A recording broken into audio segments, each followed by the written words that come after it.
ఇవాళ ఒక జోక్ చెప్పుకుందామా? ఒక దెయ్యం కనిపిస్తుందట ఒక భార్యాభర్తలకి. కనిపించంగానే ఆ దెయ్యం చెప్తుందట, నేను ఒక కోరిక నెరవేర్చగలను, మీకేం కావాలో కోరుకోండి అని. అప్పుడు 60 ఏళ్ల వయసున్న ఆ భార్య చెప్తుందట, నాకు నా భర్తతో ఎక్కడికైనా మంచి ట్రిప్ వేయాలని ఉంది, నేను మంచిగా తిరిగి రావాలి, ఆ ఏర్పాట్లు చేసి పెడతావా అని అడుగుతుందట 60 ఏళ్ళ ఆవిడ దెయ్యాన్ని. సరే అయితే అని చెప్పి 2 టికెట్లు ఇస్తుందట దెయ్యం.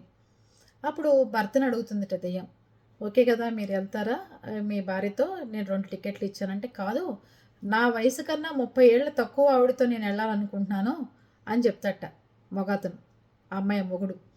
అప్పుడు దెయ్యం వెంటనే అతన్ని 90 ఏళ్ల వాళ్ళలాగా చేసేస్తుందట. భార్యకి 60 ఏళ్ళు కదా, వాడిని 90 ఏళ్ళు ఆయన్ని చేస్తుందట.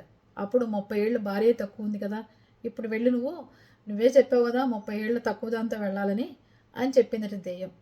అప్పుడు ఆ భర్త అవాక్కవుతాట, నేను అడిగింది ఆడదయ్యాని కదా, మరి బుద్ధులు ఎక్కడికి పోతే, అందుకే నన్ను ఇలా చేసింది అనుకుంటట. అందుకని దెయ్యాలతో కూడా పెట్టుకోకండి, అది ఆడ మగ చూసుకుని పెట్టుకోండి, ఓకేనా?